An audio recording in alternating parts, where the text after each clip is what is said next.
What does it mean to be Asian American? Sometimes I feel like an anomaly.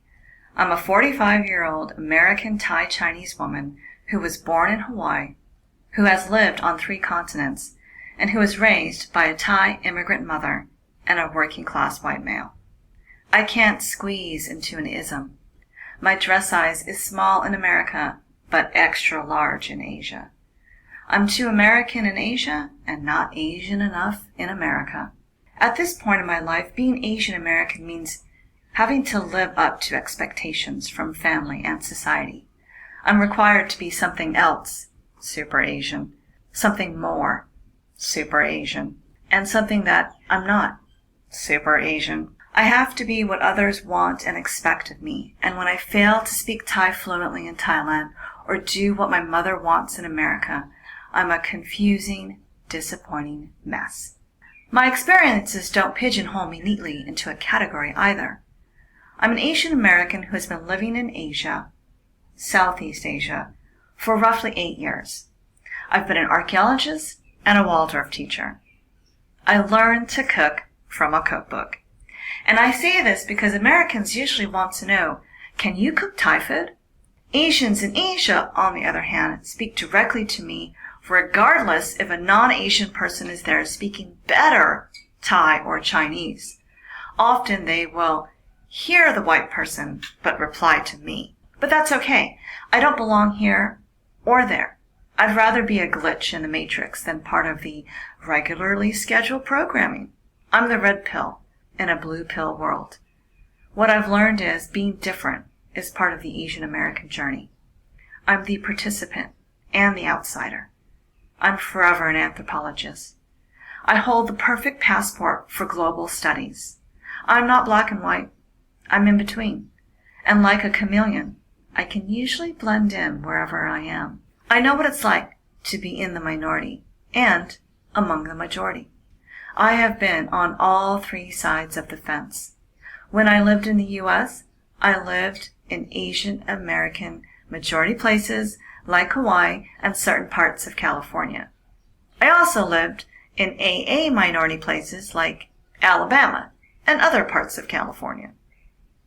I know what it's like to have no friends because I was different. Barstow, California in the 6th and 9th grade. I know what it's like to be part of a quirky outsiders group, aka theater, in Mililani, Hawaii, 11th and 12th grade. I've been teased in Hawaii, Oregon, and California, and I know what it's like to be hit and to hit back. I can remember those shocking moments of racist behavior towards me. And thankfully, the reason why I remember them is because they were not part of my normal, everyday life. We have a tendency to focus and remember the bad stuff, like if we have a crappy day.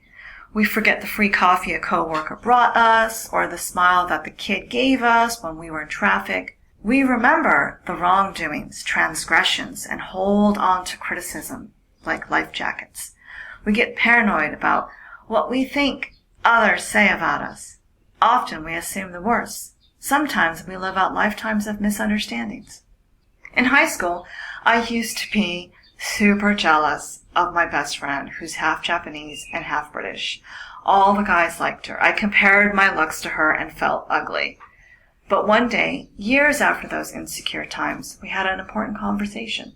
You know, I used to be jealous of you. What? Why? She asked.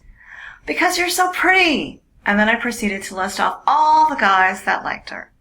She laughed. I certainly didn't feel pretty. I felt fat. Fat? Then she said, well, I used to be jealous of you too. Why on earth would you be jealous of me? Because you're funny. You make everyone laugh. Everyone wants to be your friend. That was a big thing for me to hear from her, so I didn't speak for a few moments. I was shocked. I also knew she wasn't BSing me either, because she was shy. I get it, though. We like to throw pity parties for ourselves and stuff our woe is me hole with death by chocolate ice cream cake. I'm very good at feeling sorry for myself. Actually, I think most Americans are, and it's because, for the majority of us, we grew up lucky.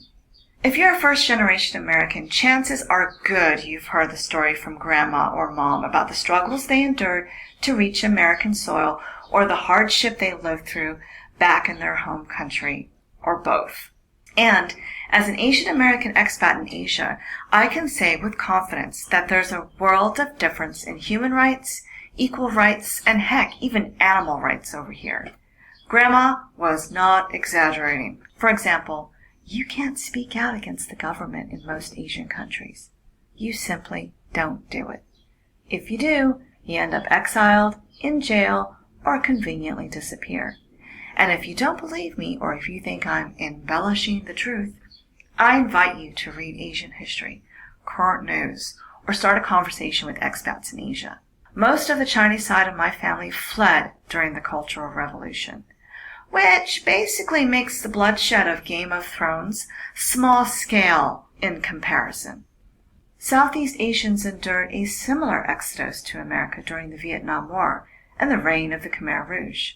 So, for a fair number of Asian Americans, there's a background story of escaping ideologies and governments that were doing despicable things to its own people, i.e., starvation, execution according to class and education, labor, and torture camps.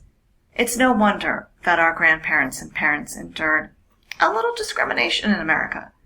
Now, this isn't to say that AAs aren't subjected to some horrible race crimes. They are. Unfortunately, there doesn't appear to be reliable statistics on this. Plus, I'm willing to wager Asian Americans are less likely to report the crime, which doesn't help bring awareness to the problem either. So I'm not saying it's a Sunday afternoon picnic for Asian Americans. Hardly. I'm just saying step back, widen the telescope. There's a timeline to consider. Some Chinese and Korean adoptees are here because they were not wanted. Being born a girl was not desirable in China, as can now be seen by the extreme shortage of women due to female infanticide. It is estimated that 30 to 60 million females have gone missing since 1982. In Korea, there was a question of purity. Half-white babies, as a result of Korean War, were considered unclean due to race. There was also the issue of poverty and the cultural stigma of being a single mother. Typically, adopting a child in Asian countries is not considered normal, unless it is within your own family. There are too many taboos and religious ideas surrounding the idea of taking in another kid. Hello, karma. But in the West, adoption is considered noble and big-hearted. For some Asian Americans, they understand that living in America provides a better way of life, while for other AAs, it's the only way of life. They know no other, having exclusively lived in America. But I feel it's insulting not only to America, but also to the Asians who came before us to simply remember the kids who pull the corners of their eyes at you or me. I think this is because I've lived in Asia for so long. I've seen another side of the world, literally and figuratively, and I'm a changed person as a result. It's been particularly rewarding to be Asian American teaching English abroad. The face of American English is seen as white, black, or Latino, but not an Asian one. I am never what my students think I am. Never. I'm Chinese, Japanese, Filipino, Malay, Korean, but I am never American until I tell them otherwise. I've never felt an identity crisis, though, despite never quite living up to what others expect of me based on my appearance. If I did, it was brief or accumulated over time to where I was able to assimilate and digest what was happening and eventually realize that whoever you think I am does not equate to I am whoever you think I am. Life has strangely enough prepared me for identity flexibility training. I'm Hawaiian because of my first name. I'm married because of my last. I'm Japanese because of the way I dress. I'm Native American with my deep tan in Southwest Colorado. In other words, I'm used to being perceived as someone else. I should have been cast as an assassin in the latest Hollywood spy blockbuster. John Raines got nothing on me, baby. My mom finds it crazy that I live in her birth country. She calls Thailand dangerous. She doesn't understand why I'd rather live here than in America. I'm a college graduate and possibly the first in her family. She cried when I graduated high school, and she cried again when I graduated college. Nevertheless, she does not say, I'm proud of you. My father's mother would say it, and hand those words out like candy, as a doting grandmother should. But those words are not in my mother's vocabulary. And why should they be? She isn't proud. Our values don't align. I'm too American, and she's too Thai. I should be living near her. I should have been an airline stewardess or a bank teller.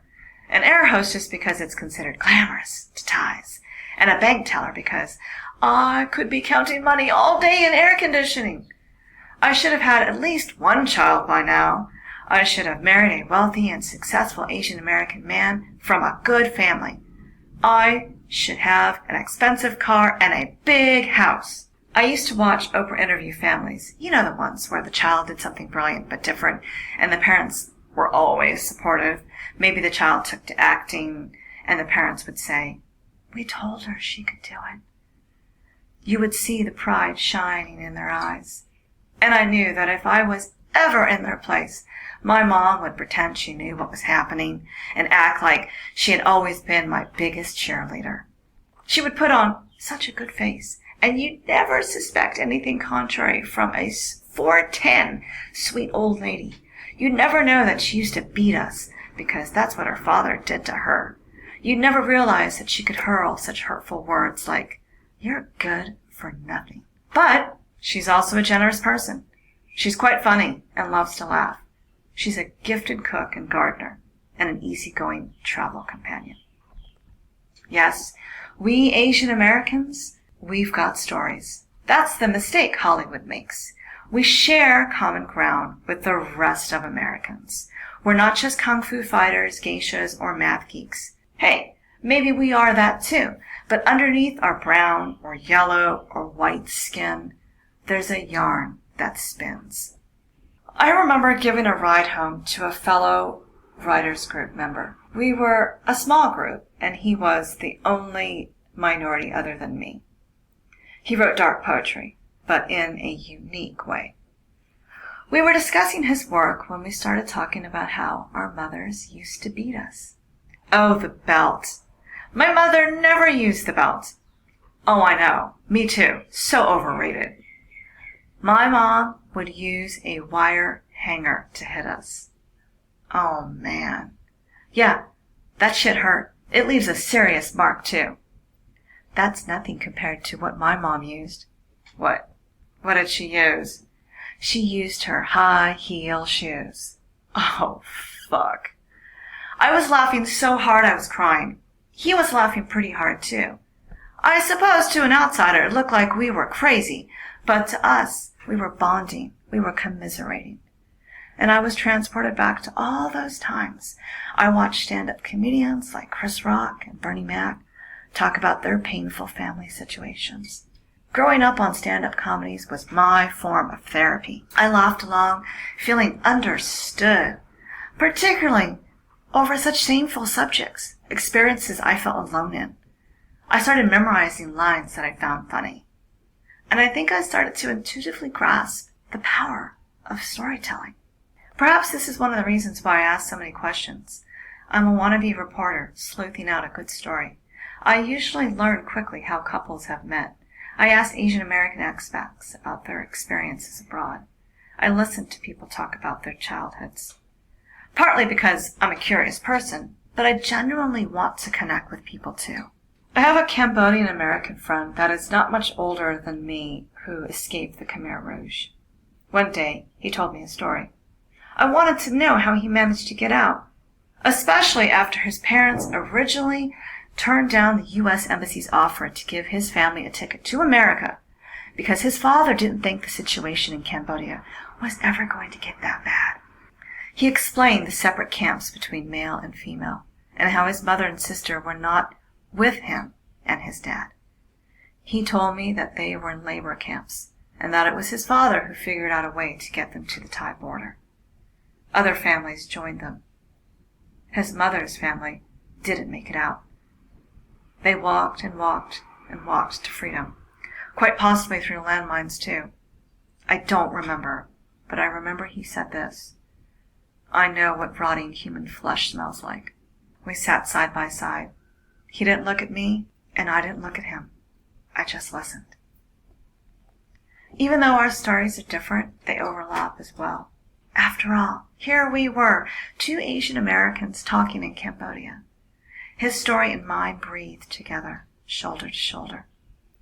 We helped weave a tapestry of Asian American experiences, from FOB, fresh off the boat immigrants, to children adopted into white families, and everyone else in between. To an outsider, we are the same, and maybe we are in our collective consciousness, but we are also individuals. This is one of the struggles of being Asian plus American. We are the result of a complex relationship between two very different ways of life, ways of being, and ways of thinking. Although it would be a mistake to feel our stories compete with one another, as I believe they continue a narrative that celebrates our diverse history. I am Asian American, and while I may or may not live up to the expectations of others, I know that the ultimate one that matters is mine. By the way, do these pants make me look fat?